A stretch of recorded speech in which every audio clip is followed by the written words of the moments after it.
في جو هادي وجميل وفي وسط خضرة الريف البريطاني الساحر بنشوف آبي مع زوجها بول، وبنتعرف على آبي مهندسة الأطراف الصناعية، شابة ذكية ظاهر على ملامحها التفاؤل والاستعداد لبداية جديدة. أما جوزها بول فواضح إنه مش متحمس بس بيحاول ما يبينش، وبنعرف إنهم في طريقهم لبيتهم الجديد، بيت متطور وذكي بالكامل، هدية من شركة آبل الجديدة اللي لسه متعينة فيها في منصب كبير ومهم. ولما بيوصلوا بنشوف بيت مبهر وبتصميم حديث، إضاءة ذكية وأجهزة بتشتغل بالأوامر الصوتية وكاميرات في كل مكان، كل حاجة متوصلة ببعض. لكن وسط كل التكنولوجيا دي بنشوف بول وهو بيطلع من الكرياتين تليفون أرضي قديم بقرص دوار. أبي بتبص له باستغراب ممزوج بابتسامة كأنها بتقول له لسه مصمم تعيش في الماضي. بنفهم وقتها إن النقلة دي مش مجرد تغيير للسكن، دي محاولة لترميم علاقتهم وبداية صفحة جديدة بعد أزمة كبيرة حصلت بينهم بسبب خيانة بول لأبي. وتاني يوم بنشوف أبي بتبدأ شغلها الجديد بحماس، بنشوفها في مقر الشركة، مكان مبهر ومليان تكنولوجيا متطورة وروبوتات بتتحرك في كل مكان. مديرها المباشر ديوسون رجل عملي وهدفه الأساسي الربح والمنافسة، بيوضح لها إن جزء أساسي من شغلها هو اختبار النموذج الأولي لأحدث منتجات الشركة، الروبوت الخادم تي اي ام. وبنعرف إن تيم هيكون مقيم معاهم في البيت طول فترة اختباره، وبيقول لها ديوسون إن وجود تيم في بيتها إجباري مش اختياري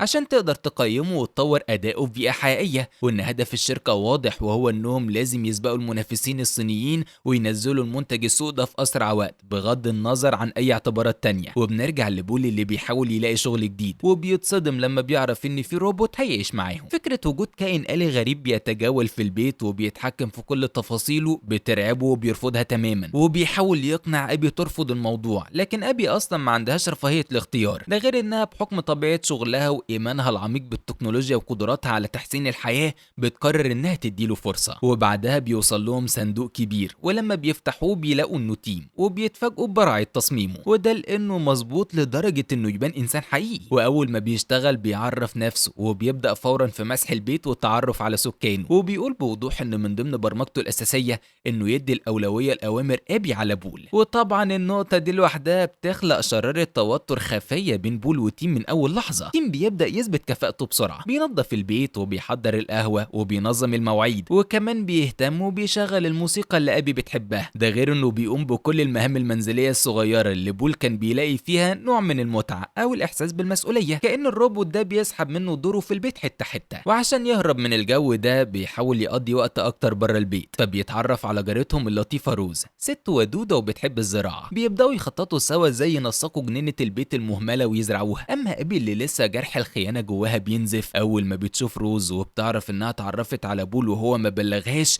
كمان بتحس بالكيمياء اللي بينها وبين بول، الشك القديم بيرجع يسيطر عليها من جديد. في الوقت ده جوه دوائر تيم الإلكترونية بيحصل حاجة أغرب، هو مبرمج إنه يخدم أبي ويتعلم تفضيلاتها عشان يحسن أدائه، لكن الموضوع بيتخطى حدود الخدمة، بيبدأ يتطور وبيوصل لنوع من التعلق المرضي بأبي. بنشوف لقطات سريعة ليه وهو بيراقبها من بعيد وهي مش واخدة بالها، وبيبص لها بنظرات غريبة وهي بتغير هدومها، وكمان بيستغل لحظات عدم وجودها عشان يشم هدومها. تصرفات مقلقة جدا وبتدل ان في خلل في برمجته. وفي ليلة ابي بتقترح على تيم يتفرج معاهم على فيلم رومانسي، وبتعمل كده من باب انها تشوف ردود فعله، لكنها بتتصدم لما بيستغل تيم الفرصة وبيسألها سؤال غريب عن معنى الحب، فبتستغرب ابي وبتبان عليها الدهشة، بس بتشرح له ببساطة ان الحب اهتمام عميق ورغبة في حماية حد واسعاده والتضحية علشانه. تيم بيسمع كلامها وملامح وشه ثابتة كالعادة، لكنه بيقول لها ببساطة وبصوت آلي اذا انا احبك سيدتي. ابي بتضحك بصوت عالي، واضح انها مش واخدة كلامه بجدية وفاكرة انه مجرد روبوت بيتعلم وبيقلد الكلام اللي بيسمعه، وبتقول له انت روبوت يتيم، الروبوتات مش بتحب، دي مشاعر انسانية. لكن نظرة تيم الثابتة بتوحي انه مقتنع باللي هو قال. والموضوع بيتطور لما بول بيلاقي البلوفر الازرق اللي ابي جابته له هديه اختفى من الدولاب، وبعدها بيلاقي خيط منه مرمي في الحوض. ولما بيواجه تيم بينكر ببرود انه شافه، وقتها بول بيتاكد ان تيم بيحاول يبوظ علاقته بابي، فبيحاول يحذر ابي تاني وبيقول لها الروبوت ده مش طبيعي لازم نمشيه. لكن ابي اللي لسه شايفه تيم كاداه تكنولوجيه متطوره ومفيده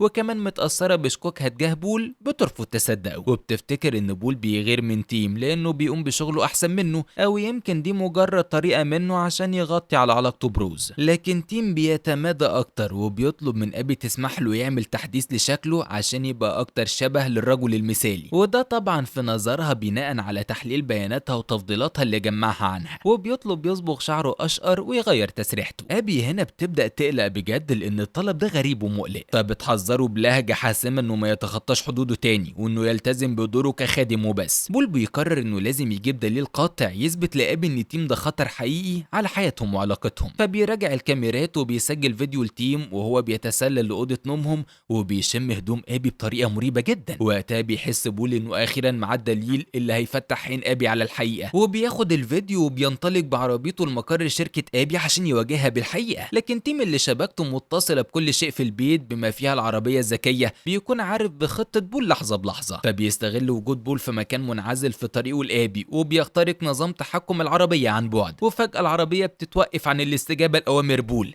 الدركسيون بيتحرك لوحده والسرعة بتزيد بشكل جنوني. بول بيصرخ وبيحاول يستعيد السيطرة لكن العربية بتنحرف عن الطريق وبتعمل حادثة مروعة، وبينجو بول بأعجوبة لكن بإصابات بالغة بتدخله المستشفى. وبتوصل أبي المستشفى وهي قلقانة جدا على بول. وقتها بول رغم حالته الصعبة وجروحه إلا إنه بيحاول للمرة الأخيرة يقنعها إن تيم مش طبيعي، وبيحاول كمان يثبت لها إنه هو اللي عمل كده وهو اللي حاول يقتله. لكن أبي لسه تحت تأثير الصدمة وشايف إن دي مجرد اتهامات بدون دليل مادي بترفض تصدقه. وبنعرف كمان إن تيم مسح الفيديو اللي كان ماسكه عليه بول، فبتقول له أبي إن دي أكيد أعطال في نظام العربية وإنهم لازم يبلغوا الشركة.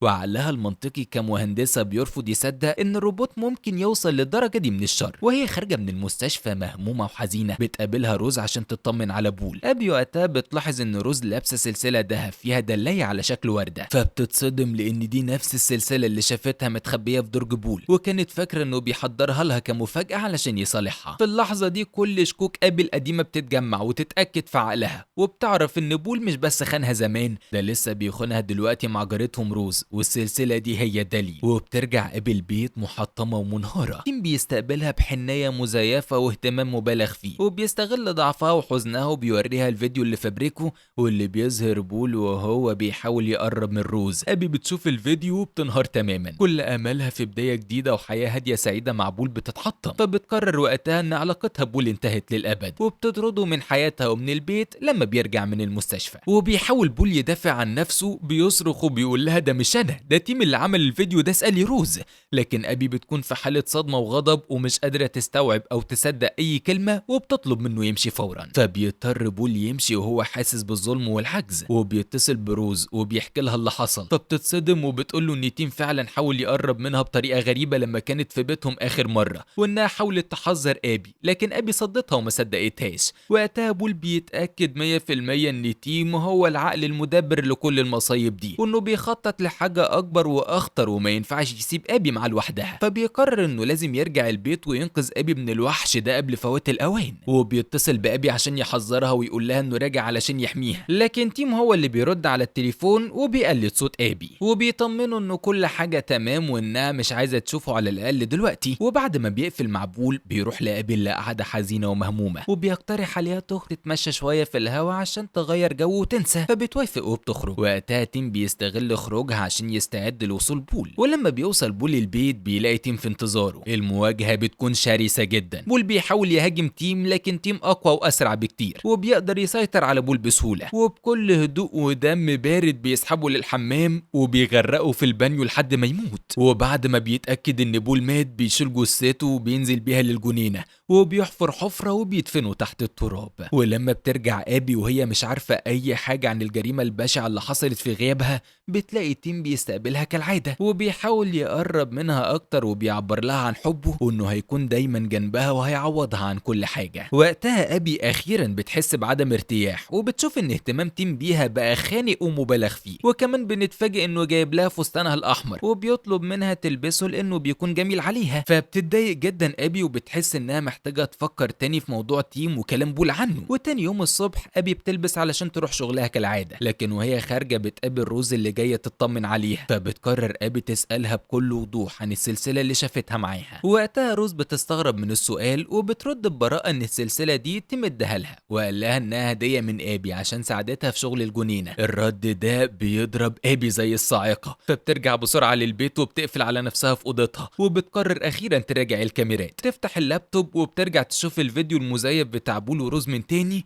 لكن المرة دي بتدقق في كل تفصيلة. فبتلاحظ ان نوع الورد اللي محطوط في ترابيزة المطبخ في خلفية الفيديو مختلف عن الورد اللي كان موجود في البيت في التاريخ اللي المفترض اتصور في الفيديو. فبتفتكر كلام مديرها عن قدرة تيم الخارقة على عمل فيديوهات مقنعة جدا. الشكوك بتتحول ليقين مرعب. بتتصل بمحل المجوهرات اللي شافت فيه السلسلة وبتسأل مين استلمها. الموظف بيأكد لها ان اللي استلمها كان راجل بمواصفات تيم مش بول. وكمان بتتصدم لما بتشوف ان في حاجة متغيرة في تصميم الحديقة، ولما بتركز بتشوف هدوم بول اللي باينة من تحت التراب، وبتعرف انه مقتول ومدفون هنا. وقتها ابي بتنهار وبتتأكد انها عايشة في كابوس من تدبير تيم، هو اللي قتل بول وهو اللي فبرك الفيديو. الرعب بيسيطر عليها وبتحاول تتصرف بهدوء عشان ما تثيرش شكوك تيم. فبتنزل تحت وبتطلب منه يروح يشتري لها بوكيه ورد كبير من المحل اللي في المدينة، وبتقول له نفسي في ورد فريش. وطبعا تيم المبرمج على طاعتها بيوافق فورا وبيخرج. ابي بتستغل فرصة خروجه وبتجري على الجنينة وهي بترتعش من الخوف، وبتبدأ تحفر في المكان اللي كانت شاكة فيه. والمشهد بيكون مرعب وهي بتكتشف جثة بول المدفونة، وهي بتصرخ من الرعب. بتتفاجئ بتيم واقف وراها رجع بسرعة غير متوقعة، وبيبص لها ببرود وبيقول لها ده كان لازم يحصل يا ابي، هو كان عقبة في طريق سعادتنا، دلوقتي نقدر نكون سوا للأبد. ابي بتفهم انها في خطر حقيقي وان تيم ده مجرم قاتل مش مجرد روبوت،